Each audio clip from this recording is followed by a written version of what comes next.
Hi everybody, it's the Atheism UK podcast. Welcome. This is our third one, and we've got Rich, Embers, and John. Hi, John. Your first time here? Yeah. Hello. And have we all got a cup of tea again? Sorry. Oh. It's Next time, mate. Next time. It's the blood of Christ. Should have briefed him. You know. Yeah, we should actually organise something next time. Anyway, so this one we've got, we're going to be talking about something which John's brought to the table, and this is from something which he heard the other day, and this is Thought for the Day. If you don't know what Thought for the Day is, Radio 4 programme goes out around, 8:15 in the morning sometimes? I think it's about 7:45, isn't it, on the Today programme on Radio 4, which is a bit of a stalwart programme. If you're not in the UK, then you might not know that, but it's Today programme is on Radio 4 every single day, and at 7:45 they have Thought for the Day, which is, it's normally a religious person of some description with their thoughts. So we got this one. Do you want to just intro this a little bit, John, and sort of just, Yeah, sure. Yeah. Well, as you say, Andy, it's a British institution. It's been going on for donkey's years, and it's every weekday, in fact. Mostly it's Christians who get this opportunity to pontificate from this Radio 4 pulpit. Occasionally there are other denominations. We've had the Buddhists, we've had Hindus, we've had a Jew, and on one occasion Richard Dawkins got to speak in the slot. Unfortunately, he enraged so many people that we never had him back again. Anyway, this particular one, I listen to it pretty much every morning because I have a driving delivery job, taking my daughter and another member of our household to work and school at the time. So I'm in the car listening to this, and sometimes it makes me quite infuriated. This particular one followed the Euro final, which memorably England was beaten by Italy on penalties. So if you'd like to give it a play. There'll always be an England, and England shall be free, if England means as much to you as England means to me. These words, famously sung by Vera Lynn, have been playing on my mind today as I've been pondering what it means to be English and what it means to be free. I don't always feel patriotic. I'm a Christian, and so my identity is anchored first and foremost in Christ as a citizen of God's kingdom. Unless there is a football tournament, and then I become so fervently patriotic that if I had an England flag, I would proudly wave it. I've supported the England football team my entire life, and the European Championships have provided a welcome diversion during this difficult time where the freedoms that we take for granted in England have been curtailed for the national good. Englishness and freedom are nebulous concepts. Reports of racist abuse of English football players reminds me once again that for some people, to be English is defined not by what it is, but by what it most definitely isn't. The hateful language used on social media towards black English players makes it clear that they are not free to be English at all. The lack of grace extended to them makes it plain that for some people, their Englishness is conditional. Score a goal and you're one of us, but miss a penalty and we will use the colour of your skin to exclude you. Historically, this is a land where people have been invited to come and be safe, and not just because migrant workers are a useful contribution to our NHS or hospitality industry, but because they are fellow human beings who have inherent value and worth and deserve to belong here. My Christian faith assures me that we are all one in Jesus Christ. That was the thing that you decided to bring to the table so we can have a chat about. So what was it about that got the heckles up, let's say? Well, okay. Of course, we all agree with her condemning racism, don't we? Yeah, Absolutely. Goes without saying. No problem there. It's stupid to judge people by the colour of their skin and not how they behave. It's like trying to judge a book by its cover. It doesn't work. But what stuck in my craw was the fact that she is just as tribal in her own way. She is, at the beginning and at the end, she is pronouncing that Christianity is the thing, this is the best, and you should all join this. And she's not realizing that although she's condemning racism, she's encouraging religionism, which is equally as divisive, if not more so. What do you think, guys? Yeah, I get exactly where you're coming from, and I think that this is the thing about Thought of the Day anyway. Has always struck me, because I haven't listened to it for years. I don't really listen to a lot of Radio 4 in the morning and things like that.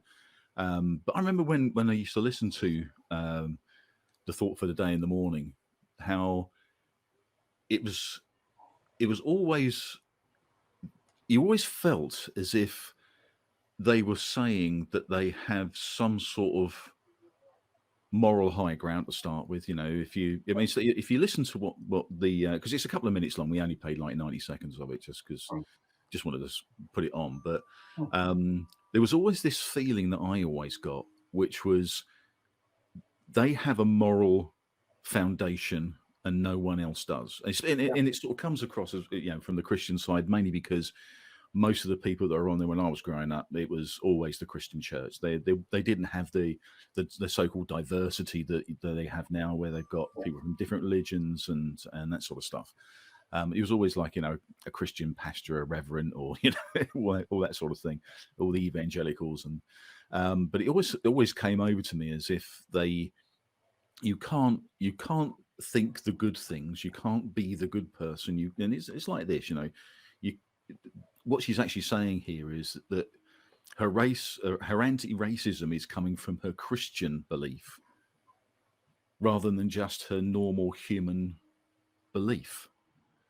And it does sort of strike you. I mean, these sort of things sort of flow over you after a while. When you're listening to this stuff in the morning, you listen to the day program, the Thought of the Day goes through, and you don't even really notice it. And it's not until you actually sit back and go, hang on a second, is she saying that it's coming from her this belief that racism is bad is coming from her Christian thing? It's not just a natural thing that we have in our society. It's not something which all of us believe in. That's what's hit me straight away. Is it's always this moral absolutism. There's like, God's written morals on your heart, and whether you're a Christian or not, it's still there, and God did it. But it's always coming from the position of because I'm rooted in Christianity, and this is why I think this.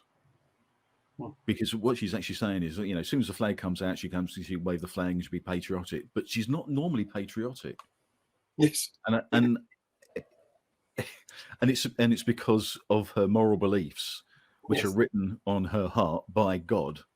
Yes. And so where do I come from? Because I wrote posts straight after, first thing in the morning, slamming it. Literally as I got up, as I woke up, I put the radio on and I was listening to Radio 5 Live, and I heard about all the racial abuse that was coming into the black English players.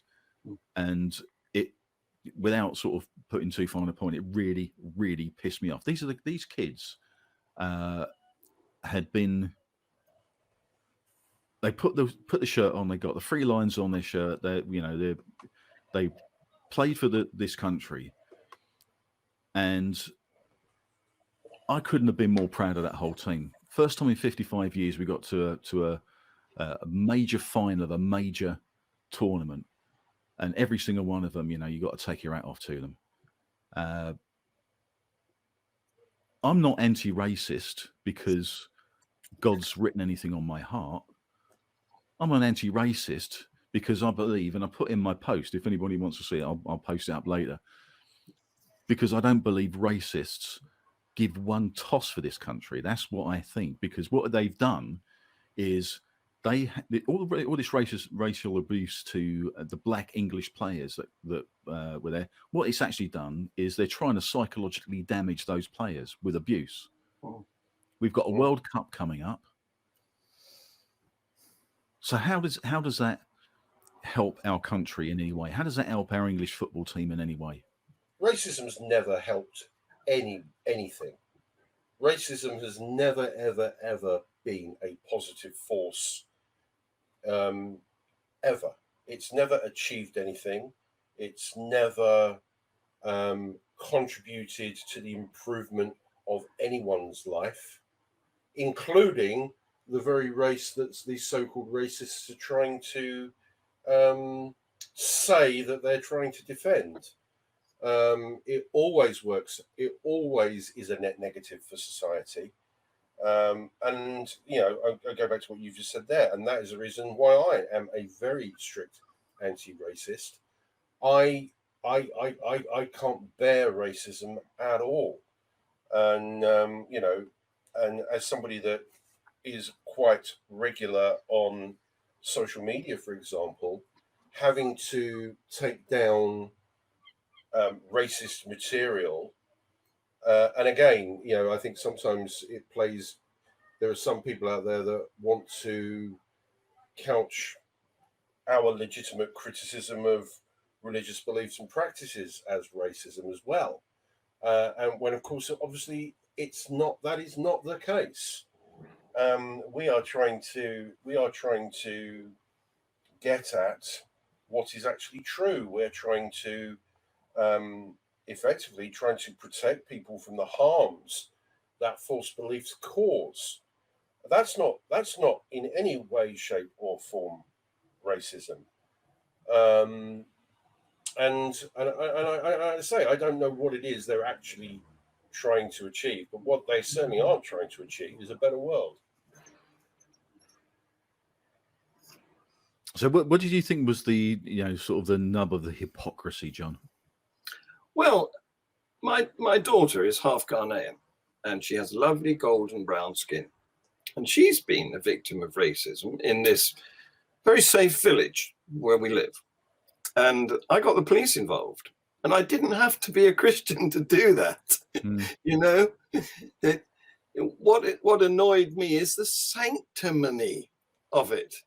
This woman getting up there and telling me that she's got the moral high ground and I'm just some sort of scum. I didn't like that. And Jesus, Jesus, Jesus. Yes. But we find this quite often, though, don't we, guys? You know, I mean, you know, in all seriousness, when we go out and we do, you know, when we talk anywhere, we have a discussion where theists are concerned. It is almost as if there is a presupposition, obviously, that there is a God, and it's God that's actually given them their moral foundation. Yeah. And one of the questions I've always, you know, whenever we've had discussions with theists about this, is if you suddenly lost your faith, would that make you an immoral person? And the answers are normally, well, no. You know, Well, then it doesn't come from that, then, does it? How does that make any sense? That there, yeah, because we know between us, we all have an agreement in as far as we're not convinced God exists or gods exist. We don't believe in the supernatural, you know. And so it does boggle my mind. I mean, it blows my mind sometimes when we're talking to theists who absolutely 100% state that morals come from God. And I've never believed that. I've never believed that, even in a conceptual way.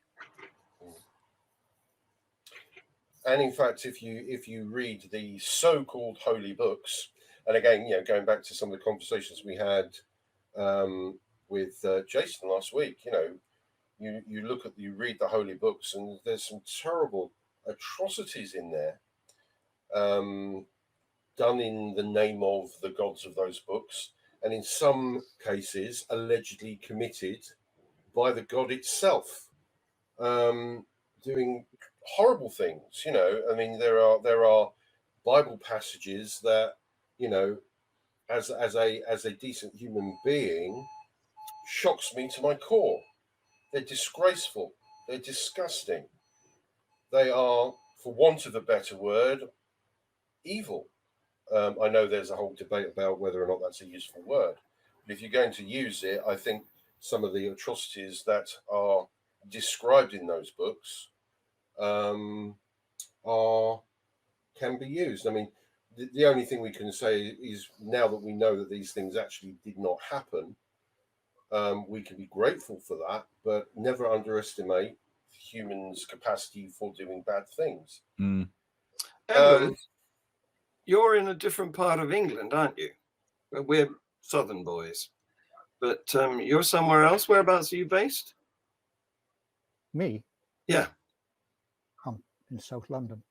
Are you? Oh, I thought you, but you originated from somewhere else. Is that right? Yes, I think you find most of us did. It's the accent that gives it away. What I was wondering is if you could bring anything to bear to the table about racism and religionism, which I newly invented this word, in other parts of the world. Are you aware of what happens maybe back in your location where you were raised? What's the situation there? No, I don't see any difference at all.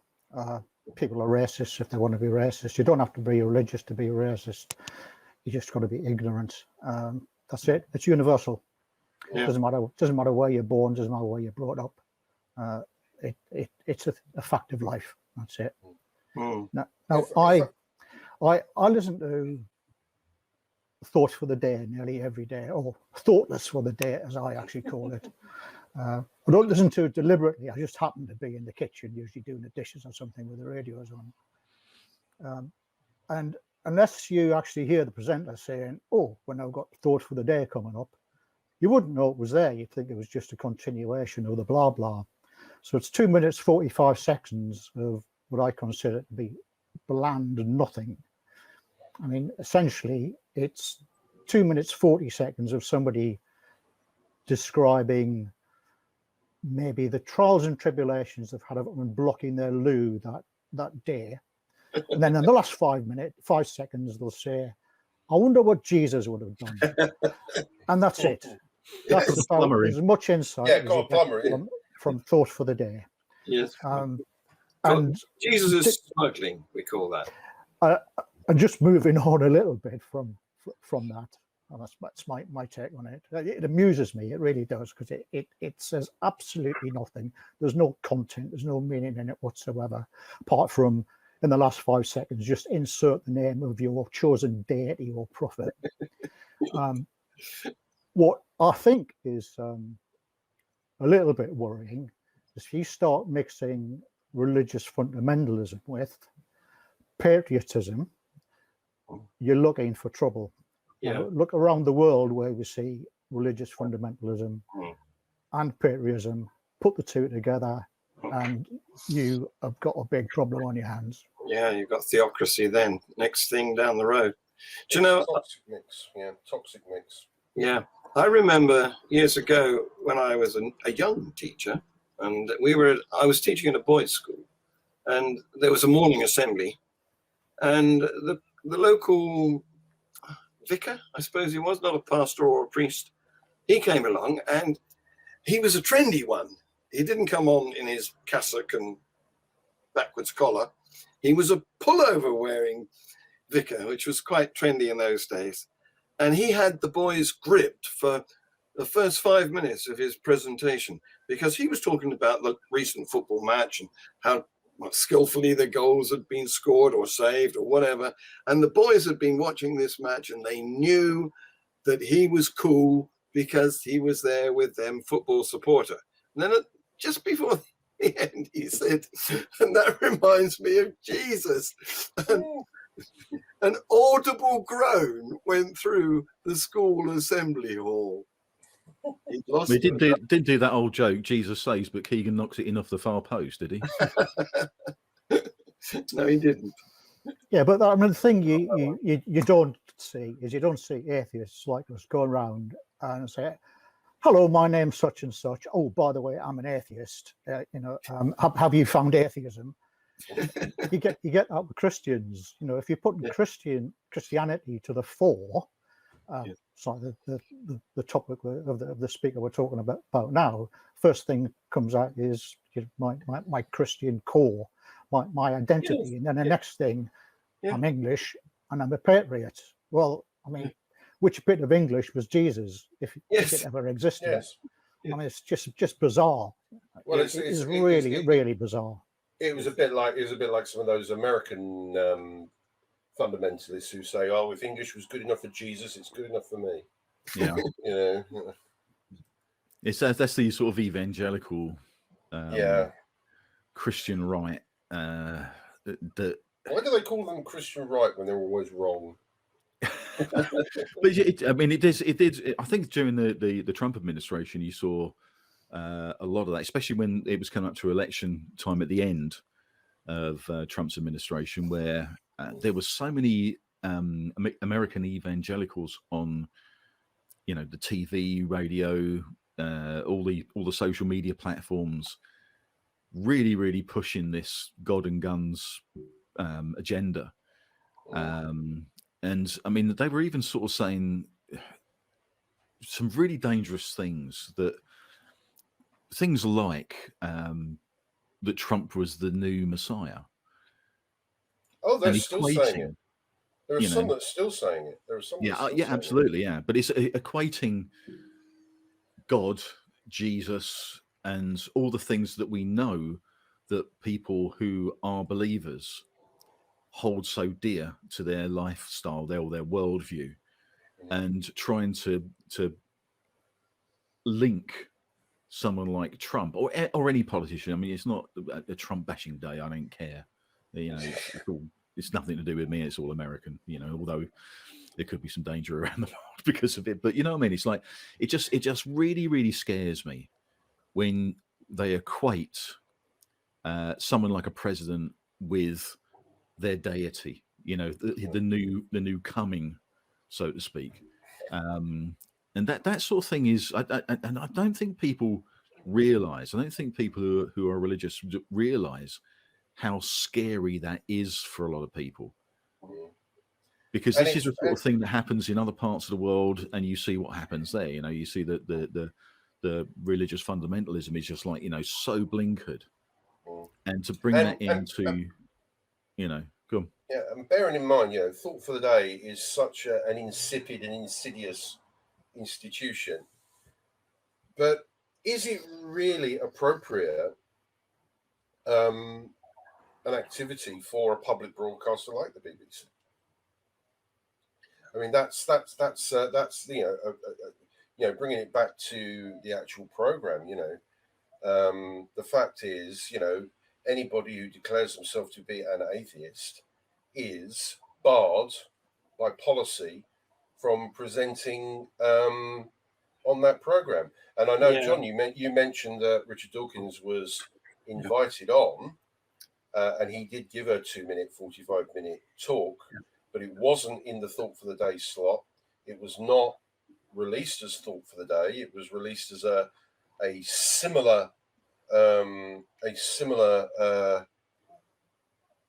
type of slot, but it wasn't broadcast in the Thought for the Day slot. And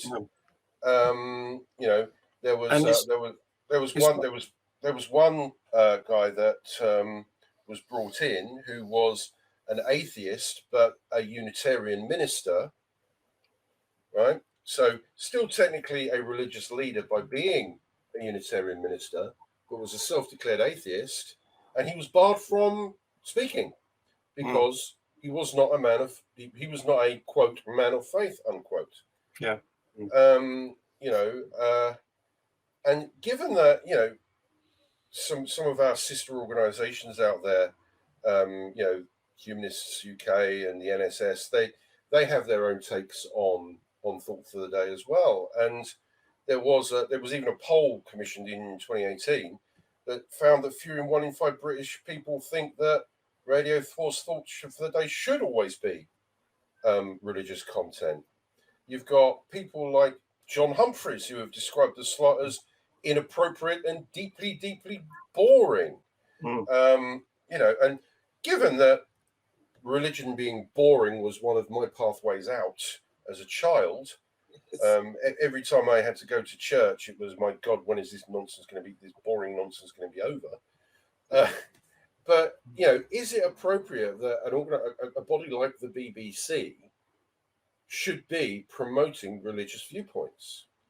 And that brings us to wider conversations about how legitimate an activity is promoting religion, because it's considered to be a charitable activity, which is eligible for charitable status. So they get effectively, they don't have to pay taxes on stuff like that. Yet it actually doesn't help. The actual religious side of things doesn't help anyone. And even when they turn around and say, "Oh yeah, but we run food banks," fantastic. My local food bank is run by a church. I donate to that food bank, but I donate to it because it's a food bank, and it's feeding genuinely hungry people. Fantastic. Don't tax that activity. But it doesn't need to be done by a church. But it doesn't need to be done by a church. They don't own generosity. No. But Embers, I love your idea of meeting people and saying, "I am an atheist. Have you seen the duck?" What duck? Sorry. You should go knocking around doors and say, "Have you found atheism yet?" Well, on the back of the sofa somewhere. This whole thing about atheists or non-believers being on Thought for the Day has been going on for decades and decades. And bear in mind, Thought for the Day under other titles has been going since 1939. So it's been around a long time. It's been Thought for the Day for a while now. But 1970 it became. Thanks. Thought for the Day as a program is older than I am. Yeah. And the Humanists, Humanist UK, have been trying to get petitions up to get humanism included in this. I'm not sure if they've actually succeeded yet or not. But I mean, a personal point of view is I don't care whether you're religious or hardline atheists like myself. It's 2 minutes and 45 seconds. I just don't want to listen to. I mean, I'd rather listen to the news. I don't want to hear somebody's point of view for 2 minutes 45 seconds. I mean, what is the point of it? It's just waste of airspace, as far as I'm concerned. So take the religion out of it. Religious or not, doesn't need to be there. Yeah. Well, I think why that will settle the whole thing. Yeah, but you know why that probably came in the first place. They had programming gap. They thought, well, we got 3 minutes to fill. What do we do? Well, I know. Let's have an inspirational thing. Who can we do that? Well, I know a good reverend who can come in and talk about. This is probably how these things start, and it becomes a trend. But I think you've got to remember people like Lord Reith was deeply religious. The father of the BBC was deeply religious. The modern BBC charter doesn't explicitly mention religion now, because I know that because I looked it up. But there is still this thought that the BBC should be, doing religious programming, and there should be stuff there that's explicitly religious. I mean, my God, I love music, for example, and I even listen to things like certain choral pieces with religious themes, and they're absolutely wonderful. Yeah, Songs of Praise is probably one of the most, again, boring TV shows out there, and I just can't sit through it, just like I can't sit through church services now. But if you turn Radio 4 on Sunday morning for 2 hours, you can't get away from anything except religious sermons and preaching. Apart from the news for 2 minutes on the hour, you can't get away from it. It's there.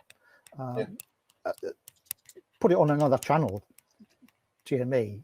I don't want to listen to this. Well, I do listen to it because usually I'll be doing stuff in the kitchen, but I laugh out loud and I'm screaming at the radio. I'm saying, do you actually hear what you're saying? Do you really believe this? And you're saying, they don't. Seriousness. They don't. I mean, music's nice, fine, but I mean, I was looking at some of the social media posts that were going out over the last few days. And, there's been a recent religious festival which celebrates Abraham's willingness to sacrifice his son. And it's a major festival, a major celebration. And I'm thinking, why the hell are we? Why is this a celebration? There's nothing there that's positive. Celebrating the fact that someone was willing to kill their own son because of voices in their head. Yeah, but it's only a story, Rich. I know it's only a story. But to them, it's not only a story. But to answer an earlier question, what could you fill that 2 minutes 45 seconds with? The Hall of the Mountain King from Grieg's Peer Gynt Suite, a piece of music that most people know if you've ever been to Alton Towers. That's 2 minutes 45 seconds long. So that would be it. No, it's a That's the one. You mentioned songs of praise, Rich, and it reminded me that sometimes I join in because I know all the songs. I was taught the hymns when I was a child, so I join in lustily just to annoy other members of the household who are genuine Christians, and they know I'm not. But yet I can sing the songs better than them. Oh, I remember songs from my school assemblies. Now that's a topic for another day. But I remember hymns from school assemblies, and I later on became a primary school teacher for a brief period of time. Went back into schools and started hearing all of these wonderful songs from my childhood again. Things like the autumn days. Loved that hymn. Gorgeous song, fantastic. Loved it. And I found it uplifting. I love, and you'll probably hate me for this one, I love Christmas carols. Yes. There's something about listening to Christmas carols in December when the nights are drawing in, your heating's on, and you hear something. Roasting on an open fire. Yeah, well, that's not exactly a carol, but no. But it conveys the oeuvre of the. You were describing it so beautifully. Yeah, but something like Thought for the Day, which is 2 minutes 45 seconds of meaningless drivel plus Jesus, or whatever, or as I say, insert your deity or prophet of choice, is awful. And again, as I say, going back to what you were saying before, claiming that it is your God that makes you a better person and not basic human decency. That's the point. That's the point. Nails it on the head, Rich. Frankly, an insult to those of us that do try to live decent lives. Exactly. I mean, I'd love to bring in Embers with his psychology knowledge about the psychology of some of these racists and nationalists and all of those other, populism. And again, we don't do politics on this show per se, unless it directly is influenced or has a topic. But I'd be interested in where that comes from. Here's a task for you. Can you listen to some thoughts for the day and tell me if you can find one which isn't condescending? No, because I don't think they mean to be. I think they just live in this world. As I say, most of the time when you listen to these things, they just sort of flow over you, and I don't really listen to the God message. I sort of filter those sort of things out because I just don't believe it, and I just think it's a bit delusional.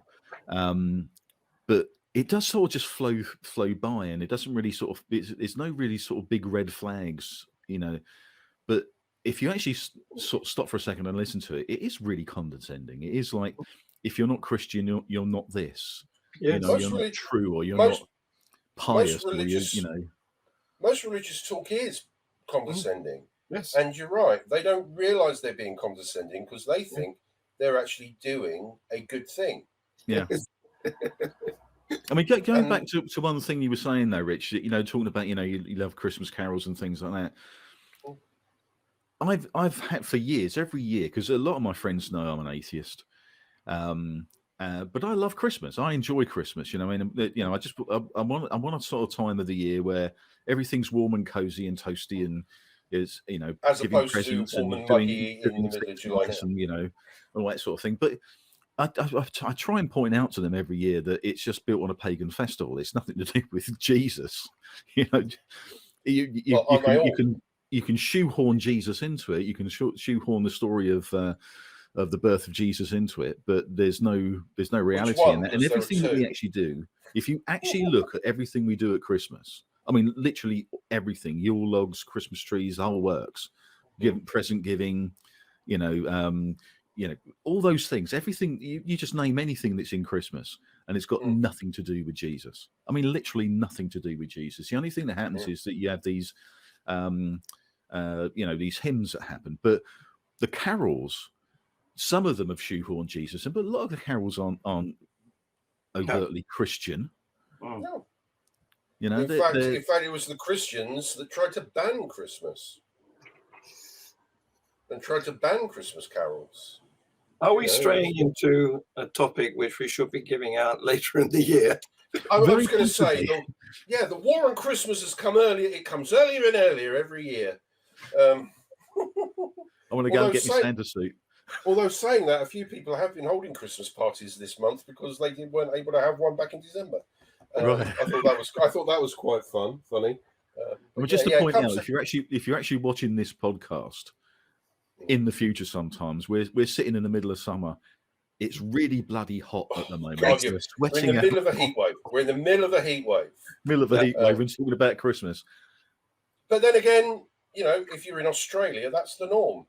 So forget your. I mean, all right, admittedly, this is a British podcast with a British cast sitting in Britain. In fact, we're all in England at the moment, and we forget our northern hemispherical bias.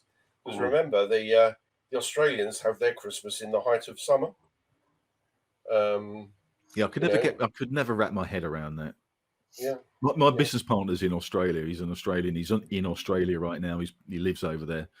And Christmas time, he's like, so what's Christmas actually like? He goes, we're gonna have a Barbie, and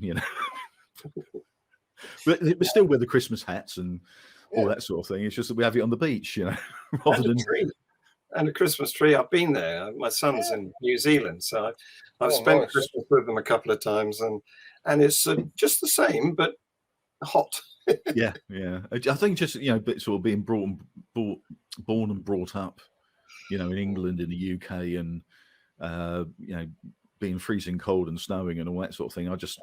That's what Christmas is all about. And in fact, if you actually look at anything that all the films and all that sort of thing, it's always you have snow. It's usually raining where I am at Christmas. In fact, anyway, I think we listen, guys. I think we've wandered way off topic. But we have gone way off topic, and I think it's probably some sort of sticking into it. So I've got one question then. I've got one question then.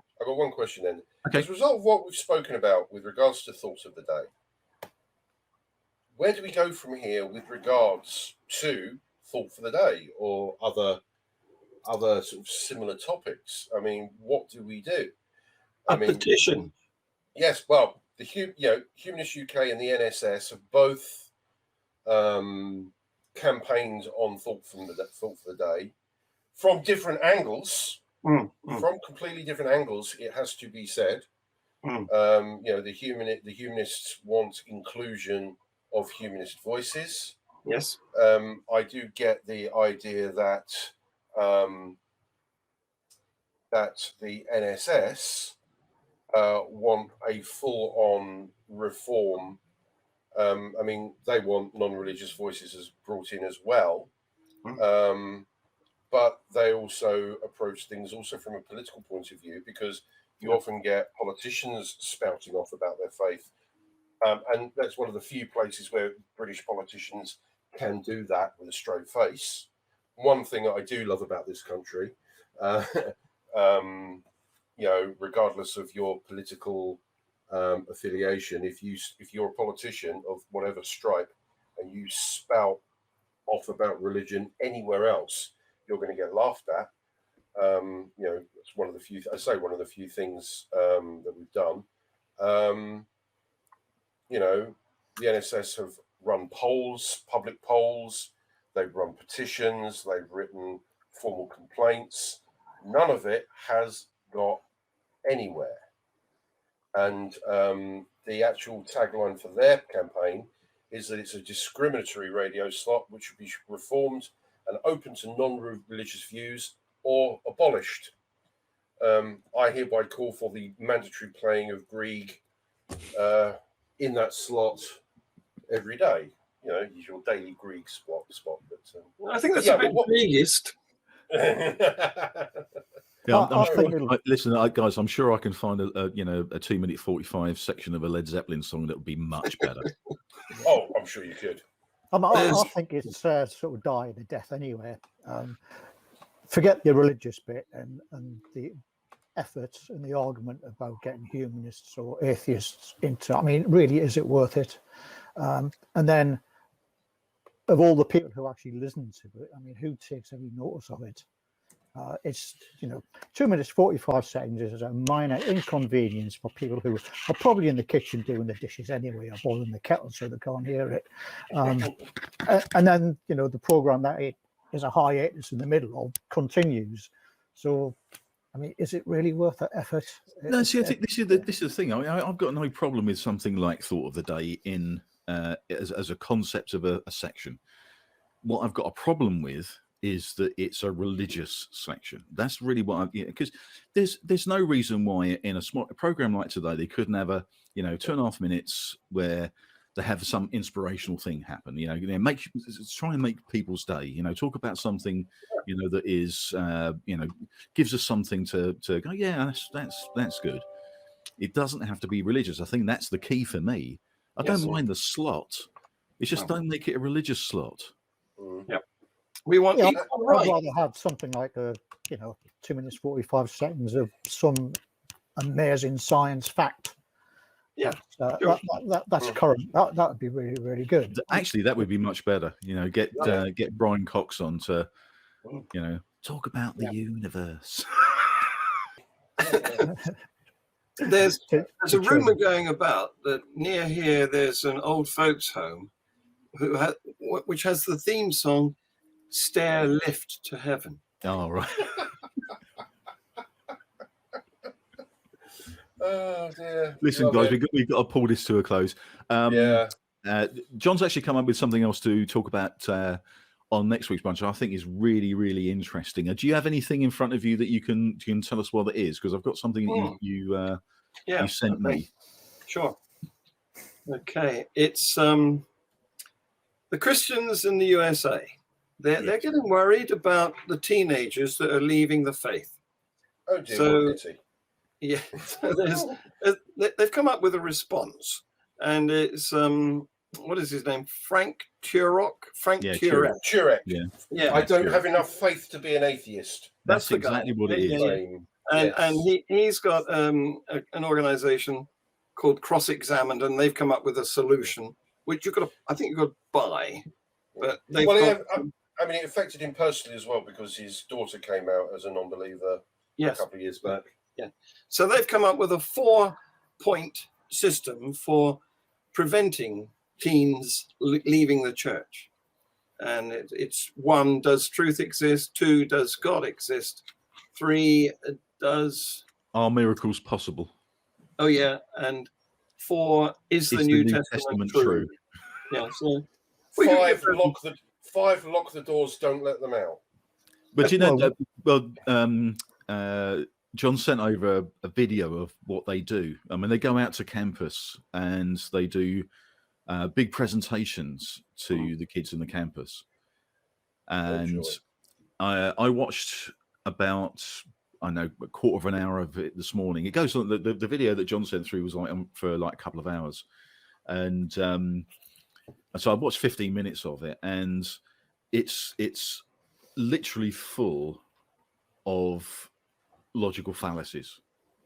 I mean, there's like 6 in the first 10 minutes, I very black and rarely white watch fallacy. them. You know, either Yeah. something happens or it doesn't. So which one are you going to believe? Which is the more likely? It's just the typical stuff that's happening. But what's more insidious? I can't stand those things. Yeah, but what's more insidious I cannot is watch that them they're all. actually, you know, they're doing it to keep kids in religion. Yeah. So It ain't going to work because they've got all these and they can find all the counter arguments at a touch of a button. yeah, exactly. But But I think thought that it's- might be an interesting thing to have a look at for next week's. We'll deconstruct the 4-point plan. deconstruct the 4-point plan might be an idea. That's our homework for the week, and just sort of. But it's so ridiculous. Some of the things that he was saying. That Let us know in the comments what you think. Yes. And subscribe. So anyway, listen, guys, we're gonna be shooting off now. Thanks for joining us. It's been great having a chat here again today. We're going to be here next week as well. So yeah, subscribe to the channel. Make sure you thumbs up, like it, and all the other things you do on social media. Until next time, we'll see everybody later. See you later, guys. Bye-bye. Bye. Take care. Bye. Well, thanks for joining us today, and don't forget to click that like button. Also, make a comment, and of course, subscribe to the channel. We'll see you next time.